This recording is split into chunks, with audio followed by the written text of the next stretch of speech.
otros compañeros me han estimulado para hacer un examen nuevo, para que sea el examen nuevo, y entonces voy a hacer un examen nuevo acorde a la materia de neurología que quieren pasar. Y les aseguro que tienen que estudiar mucho para poder dar un buen examen. Solamente eso sí les puedo decir. ¿Ya? Algo que noto que tiene muchas dificultades en el examen físico. Vamos a repasar nuevamente y vamos a hablar algo de coma. ¿Ya?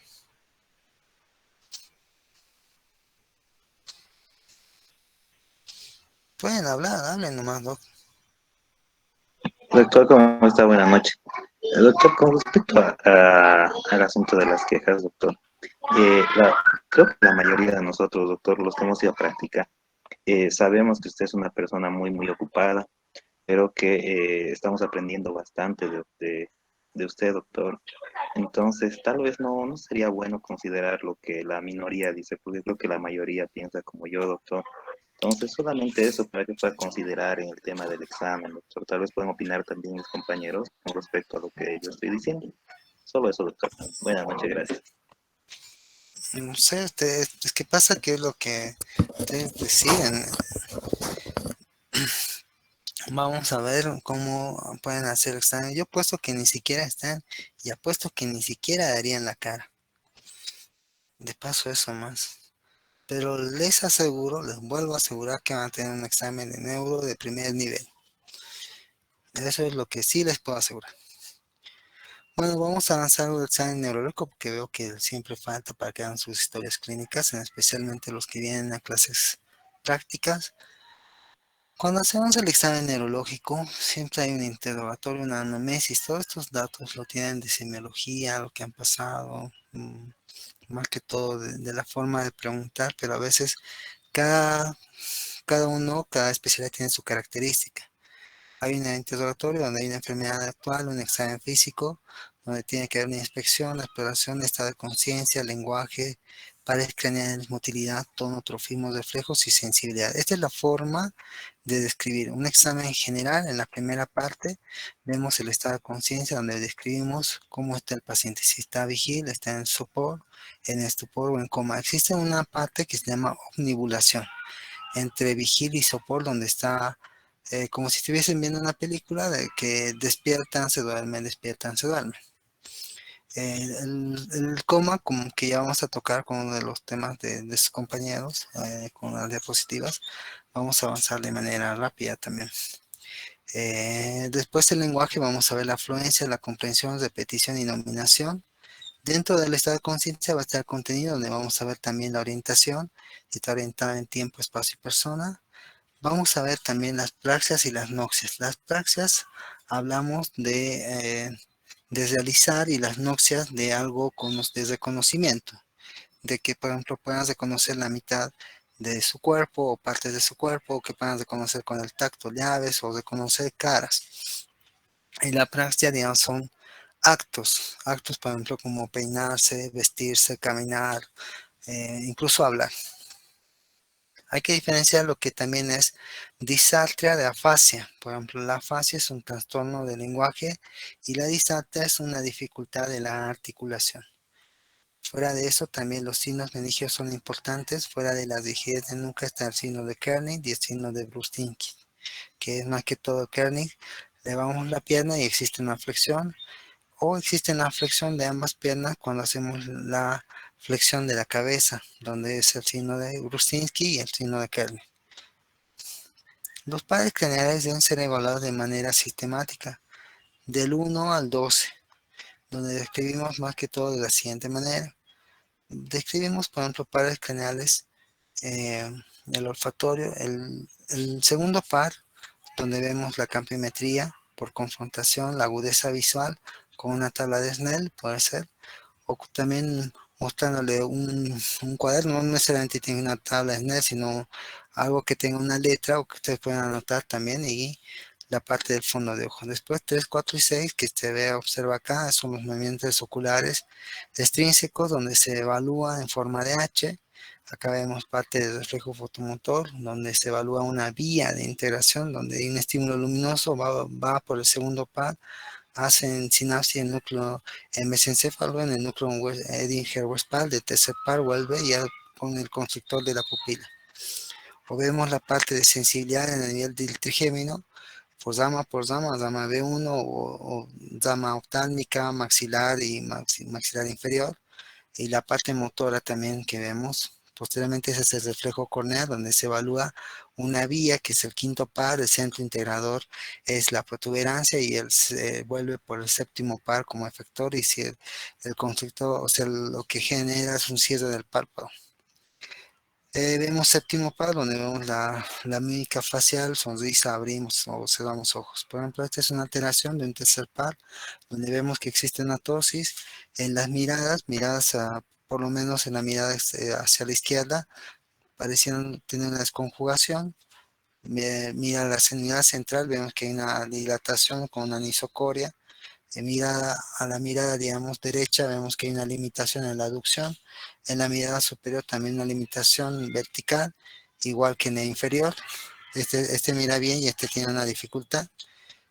Y en la mirada extrema al lado izquierdo lo hace bien. Esto es mirando abajo, mirando espontáneamente al centro.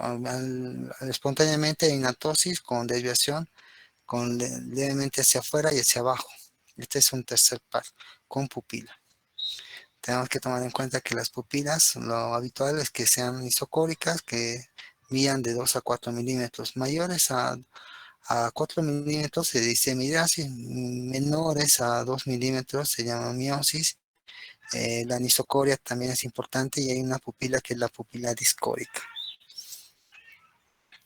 Vemos acá, por ejemplo, la lesión del nervio facial que llamamos parálisis de Bell, que es algo muy frecuente, que es una inflamación idiopática, que generalmente afecta a las ramas superior e inferior. ¿Por qué la lesión central solamente tiene una afección de la rama inferior?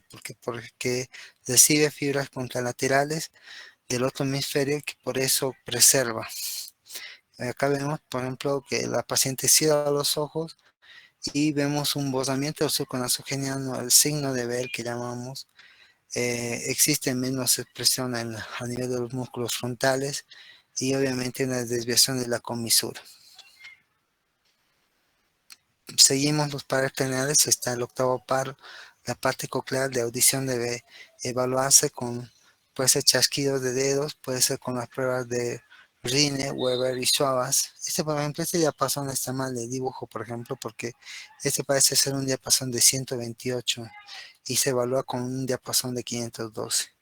Después la parte vestibular se evalúa con las pruebas de índice de Barani, Utenberg, Babinski-Weil, Romberg, que son las formas de evaluar, y las pruebas de Diels-Halpix.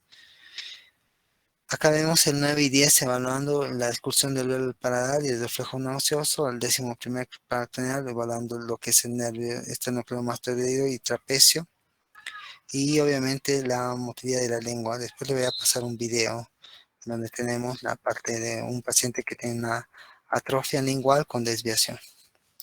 Motor y tono y trofismo, vemos la motilidad activa y pasiva, el tono, donde tenemos que ver activa es que el paciente mueva espontáneamente los brazos, y pasiva que nosotros movamos. Ahí podemos ver si existe, por ejemplo, rueda dentada u otros. El tono puede haber hipotonía o hipotonía como una lesión aguda, o hipertonía como un Parkinson o un evento vascular ya pasado. El trofismo, inspección y palpación. Vemos, por ejemplo, este paciente tiene una gastrostomía, tiene una atrofia marcada a nivel de la parte superior, más que todo, donde vemos, este es un paciente con esclerosis lateral amiotrófica y tiene seguramente dificultades en la dilución, por eso tiene una gastrostomía. Los reflejos miostáticos profundos, que es la otra parte del examen físico, deben ser evaluados de manera sistemática, donde tenemos el reflejo bicipital, estilo radial, cúbito pronador, tricipital, rotuliano y aquiliano, que es en miembros inferiores. Bicipital es a nivel C5, C6, C7, y este es a nivel rotuliano L4 y S1.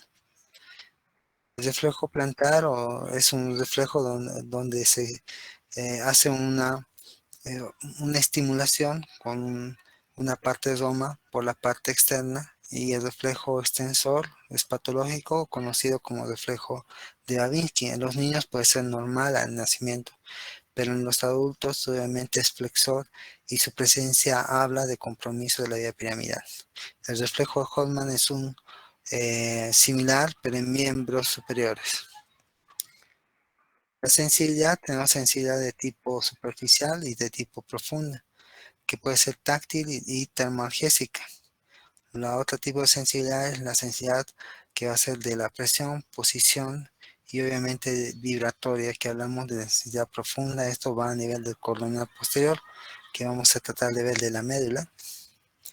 Y obviamente acá evaluamos los tipos de sensibilidad. Hay una forma con alfileres, tubo de ensayo y con el tacto mismo pues, se puede evaluar. Los niveles son importantes para describir, por ejemplo, dermatomas o radiculopatías, por ejemplo, si existiese. La ataxia, en realidad, digamos, es la valoración del sistema cerebeloso, más que todo, donde vamos a evaluar la marcha. Los hombres se puede evaluar la prueba índice, nariz, talón, rodilla, las pruebas de marionetas y de aracodocinesia para poder evaluar la parte cerebelosa. ¿Alguna pregunta hasta ahí, doctores? Todo claro, doctor. Ya, esta presentación les voy a pasar, tal vez ya lo tienen. Vamos a tratar de ver acá.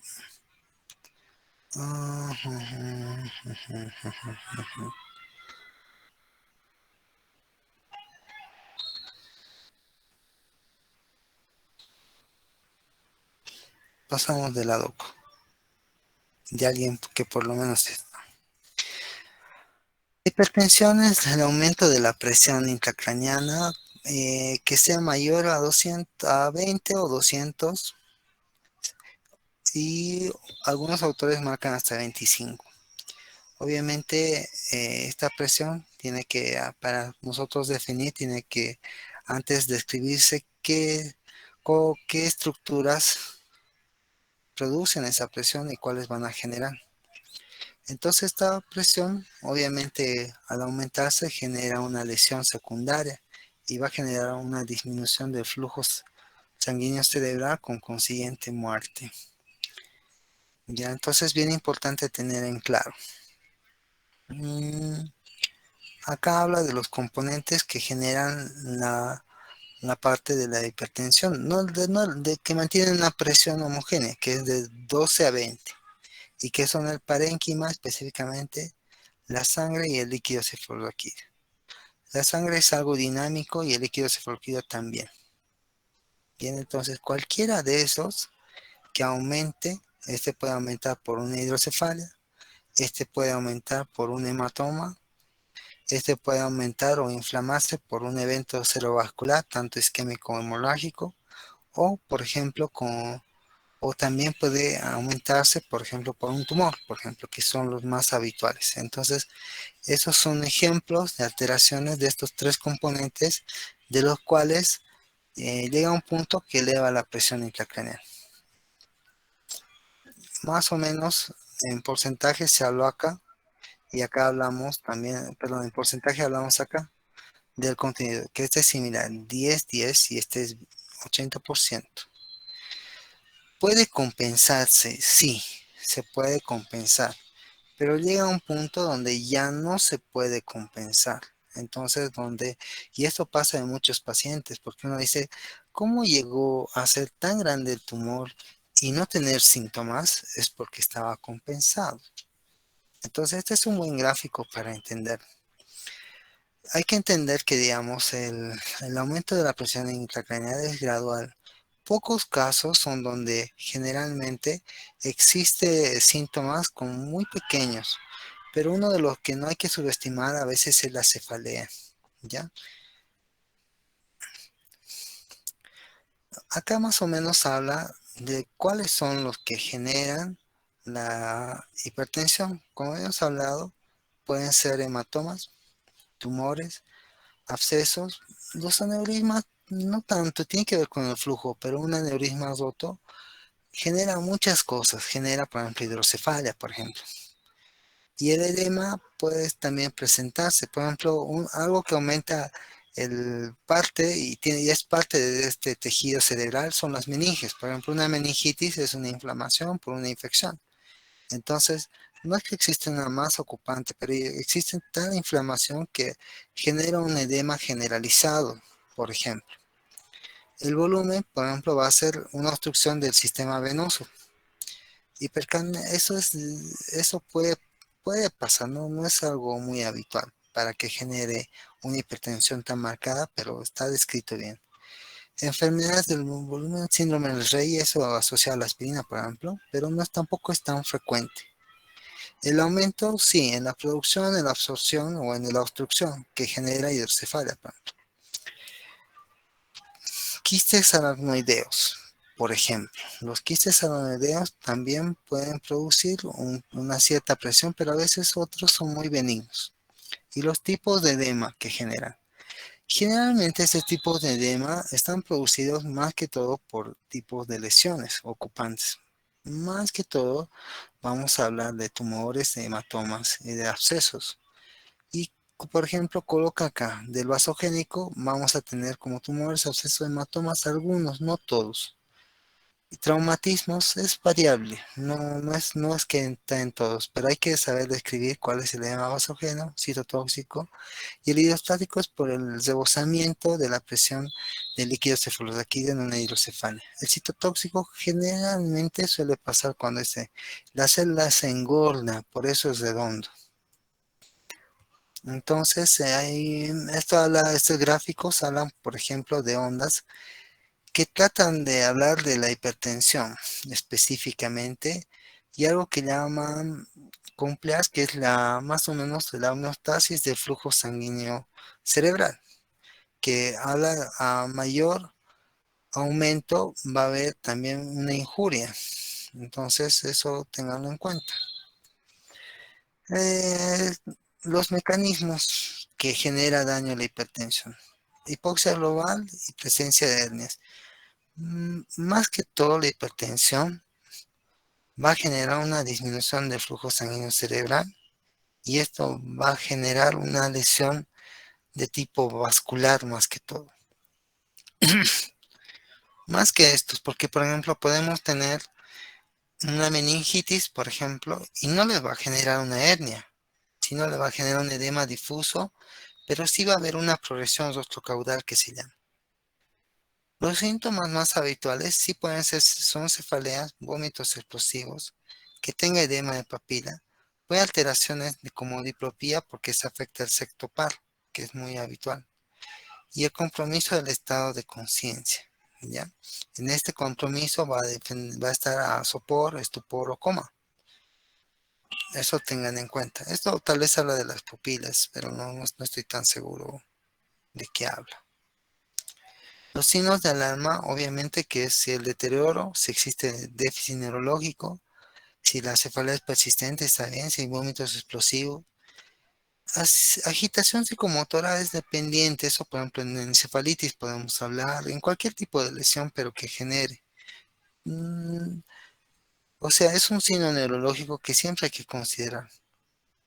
Crisis epilépticas, cuando hay tumores o hematomas, pueden estar presentes y empeorar la situación. La presión intracraneal es mayor a 15, si cirugía compresiva, eso por ejemplo, no necesariamente esto, porque la definición es más de 20. Lo que sí, en algunos casos, cuando hay hemorragias, por ejemplo, como infartos masivos, sí se hace una craniotomía compresiva o el traumatismo de cráneos. Presión intracraneal, esto es más o menos cómo puedes tú tener en cuenta los tres parámetros, líquido cefalorraquídeo, la parte vascular y parénquima, presión intracraneal, cualquier aumento. Esto tiene que ver con la presión arterial media y la PAM menos la PIC es la presión de perfusión cerebral, a esto se refiere, ¿ya? Entonces, ¿cuál es el resultado de esto? Es esto. O sea, tal vez sea difícil para algunos decir la presión sistólica más la presión diastólica dividido sobre 2 en la PAM y menos. Si la presión, obviamente, la presión intracraneal está elevada, va a restar a la presión arterial media y va a tener una menor presión de perfusión cerebral. Ese es el mecanismo por el cual produce lesión, ¿ya? Entonces, un objetivo cuando están en terapia intensiva es mantener una presión de perfusión cerebral mayor o igual a 70 e inferior a 120 milímetros de mercurio. Dice. Para esto, obviamente, con el hecho es muy importante ver la PAM, que es la denominación. Esto, por ejemplo, vemos una tomografía de cráneo sin contraste donde vemos lesiones múltiples a nivel frontal y lateral que compatibles con hemorragia. No genera un edema, no hay desplazamiento de la línea media ni colapso ventricular, pero están presentes. Por ejemplo, estas hiperintensidades que son muy sugestivas de hematoma, puede ser por un traumatismo craneoencefálico, por ejemplo. Entonces, hay que bajar esta PIC para que mejore, obviamente, la perfusión cerebral. Monitorización, obviamente hay varias formas para monitorizar. Estas son, por ejemplo, formas invasivas para poder monitorizar, desde ventriculostomía, desde un transductor epidural, desde un catéter con fibra óptica que es intraparenquimatosa, con un catéter subdural. Bien, entonces son formas, no se hacen en todos. Y obviamente una de las cosas que se hace, sí es la posición de la cabecera, aumentar bien la perfusión, se puede aumentar la normovolemia. ¿Por qué se aumenta? Para aumentar la presión. O sea, es importante elevar la presión arterial, perdón. La temperatura es muy importante, por ejemplo, la hipotermia disminuye el metabolismo cerebral. Entonces, estas medidas van a ayudar y a veces se conviene intubar al paciente. Y en algunos casos es importante hacer drenaje y un tratamiento quirúrgico si hubiese algún tipo de lesión. Muchos pacientes que tienen hipertensión endocrinal llegan a coma. Entonces es muy importante y es el estadio más grave, ese es cierto, el estado de mayor compromiso del estado de conciencia. Entonces, si no, dependiendo del tipo de lesión, puede progresar a un estado vegetativo, como hemos dicho, estado vegetativo, estado persistente, o estado mínimo de conciencia o muerte cerebral. Estado vegetativo cuando las lesiones son supratentoriales y el tronco está conservado. Entonces el paciente como si despertara, tiene un ritmo circadiano, puede bostezar, pero no su contenido está alterado. ¿Ya? Estos son los tipos de estado de conciencia, está alerta, somnolencia o bionulación, que generalmente está antes del sopor, estupor y coma. La clasificación puede ser superficial y profunda, entonces donde hay una respuesta, pero con algunos movimientos, no hay apertura de los ojos, de los párpados. Y el coma profundo no hay ninguna respuesta.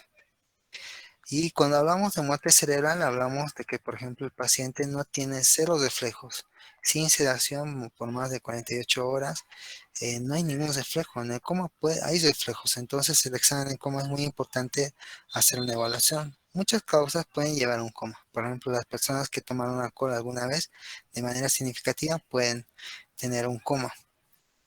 Los que toman medicamentos, por ejemplo, también porque disminuyen la parte a nivel del tronco del sistema reticular ascendente. Algo que también hay que entender y que vi que les falta en las presentaciones es colocar, digamos, qué regula, digamos, el estado de conciencia.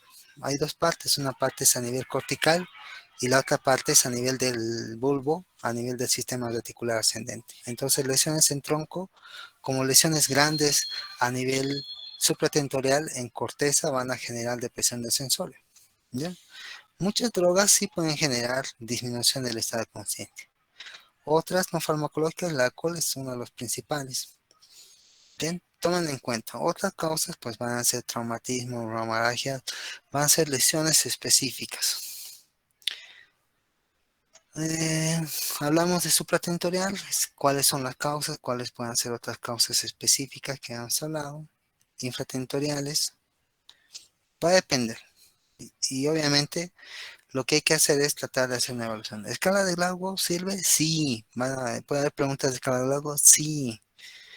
Después hay que ver el patrón respiratorio. Por ejemplo, en el patrón respiratorio acá nos falta o tal vez está más adelante que se evalúe qué tipo de patrón es. Si es la lesión, lo que tenemos que ver es si es diencefálico, mesencefálico, protuberancial o vulvar.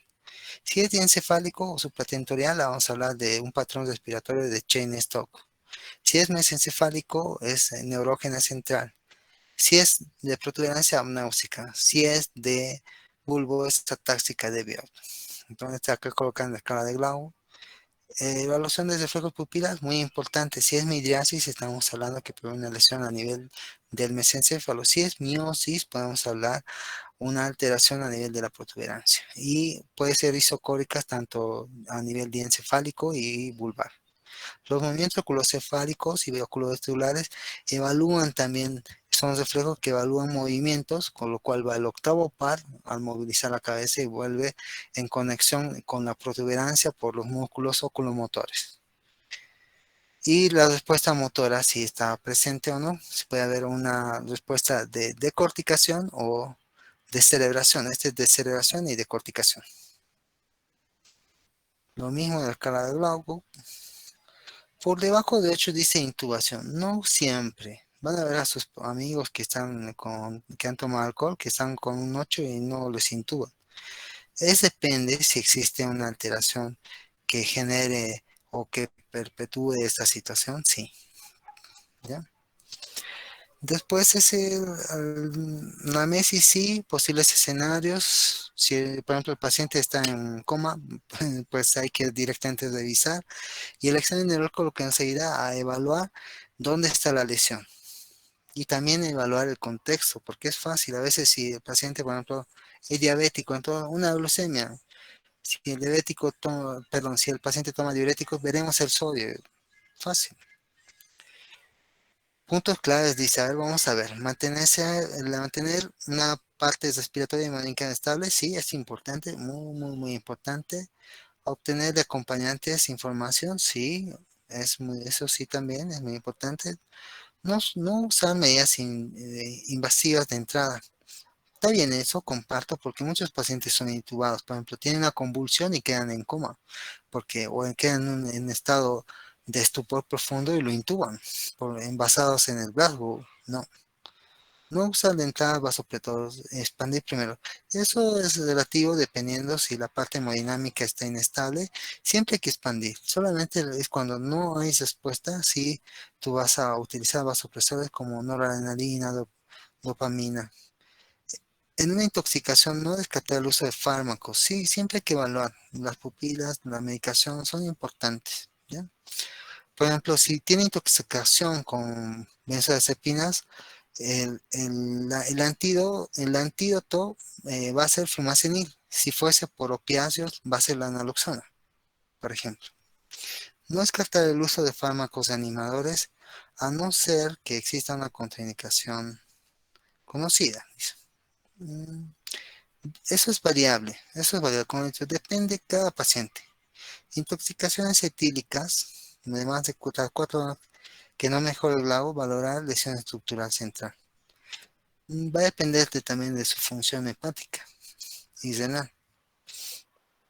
Lo que hemos hablado y cuáles pueden llevar. Este no es que salir del coma, del estupor y vigilia, sino yo creo que haría que son posibilidades y esta es una posibilidad más antes que estas. Primero está la muerte, si no mejoró, y obviamente el estado vegetativo y persistente. ¿Alguna pregunta sobre este tema?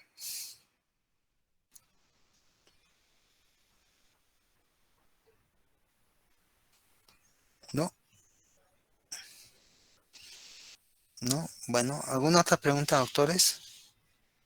Me voy a ir a hacer su examen ahora, en honor a sus compañeros. Por favor, los que vienen a clase, traten de no traer mochila, no por nada malo, pero después no hay dónde dejar y se puede perder, entonces es mejor traigan materiales médicos, doctores, son doctores, tienen que tener materiales médicos. No les digo un Litman, no les digo algo en especial, pero cosas básicas pueden traer. Les va a servir, ustedes van a ser médicos, doctores. Sus clases virtuales hasta eso les han hecho no entenderlo. Traigan, ¿alguna otra pregunta?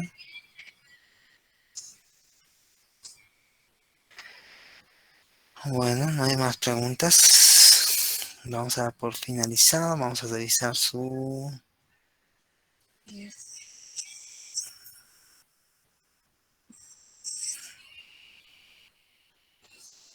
Por ejemplo, no sé, no puso... Su nombre tenían que colocar, por ejemplo, Gabriel Jorge.